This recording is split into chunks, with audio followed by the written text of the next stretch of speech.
Hello again, fellow Dice Masters. This is Diane, and welcome back to DM Dice Masters. Sitting down to play your first few games of Dice Masters can sometimes seem a bit overwhelming for newer players, especially if you're just beginning to branch out and play in a more competitive environment. Today I'd like to go over a few tips in order to help individuals feel more comfortable the next time they sit down to play. First up, I'd like to start out with a recommendation for what to do when you first take your seat across from your opponent.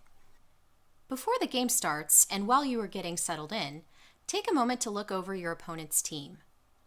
See if you can identify what their win condition is. This will clue you in as to what you need to keep an eye out for. If there are cards that you aren't familiar with, ask to read the card. Also, I'll sometimes ask to reread the card later on if I want to double check something during the game. Check for globals. Know not only yours, but your opponent's.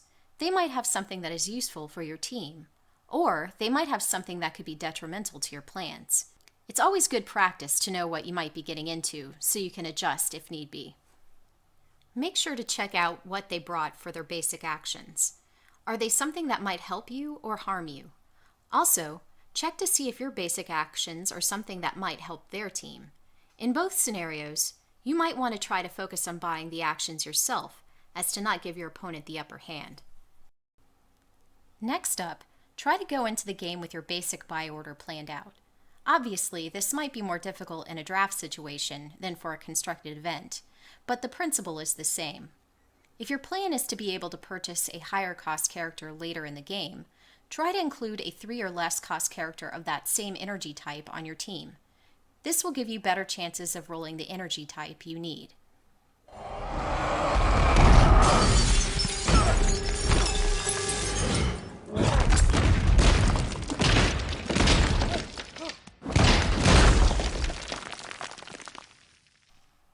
The next thing to consider is how you will be generating ramp for your team.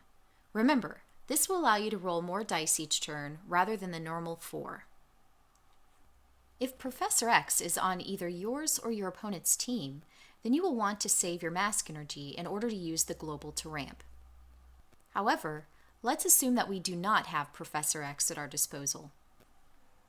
The first thing to consider is purchasing a useful 4 or 5 cost character within your first few turns. In most situations, the sidekick dice you roll will come up energy. So if you can pick up a character that will give you an edge early on, that's the way to go. Another thing to do when there is no PXG is field sidekicks.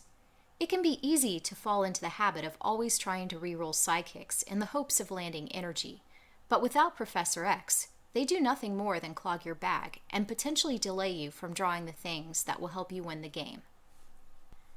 Keeping those suckers in the field is way more beneficial. Left there, they also allow you to build up your wall, or can be potential fuel for other things like Fabricate or the Blue Eyes White Dragon Rare Global. However, keep in mind that if you do intentionally KO them for ramp or fuel, they only have a 1/6 chance of re-rolling on their character face. Try to plan accordingly so that you don't just end up clogging your bag again. This brings us to another tip.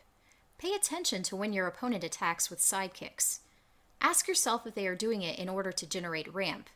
In games where the Professor X Global isn't being played, this method is often used to help players buy higher cost characters on their following turn.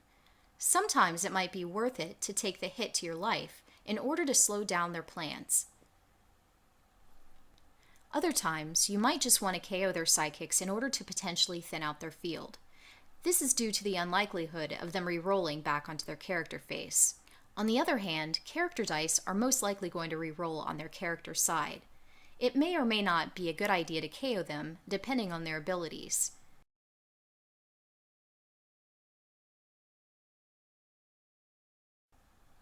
Let's move on to some more basic tips. Don't feel the need to buy something every turn just because you have the energy. Sometimes the better play is to hold on to the energy in case you might need to use it for defense. Other times, it's just better to not buy an unnecessary character because it will clog up your bag and delay you from pulling the things you need to win the game. During your roll and reroll step, don't forget to check your KO/prep area to make sure that you aren't missing any dice that need to be added to your rolls. Also, during the roll and re-roll step, be sure to be mindful of what you are re-rolling. Don't make the mistake of trying to re-roll a die in the hopes of getting a character face without first double-checking your total energy. You want to ensure that you will have enough energy to not only field said character if it rolls on the highest fielding cost side, but that you also have enough energy to field other characters you may have rolled. If you plan to keep energy in your reserve pool, try and hold on to any wild energy you have rolled. Sometimes in the haste to field characters, purchase characters, or use globals, players will use wild energy even though they have the specific energy required to perform their desired action. Holding on to wild energy is always the better play because it leaves you with more options if you later have to change up your plans. Learn when to let an opposing character through unblocked. Trading some of your life in order to remove a threat from the opposing field can often benefit you in the long run. This is especially important when trying to deal with characters that have abilities that can hurt you every turn.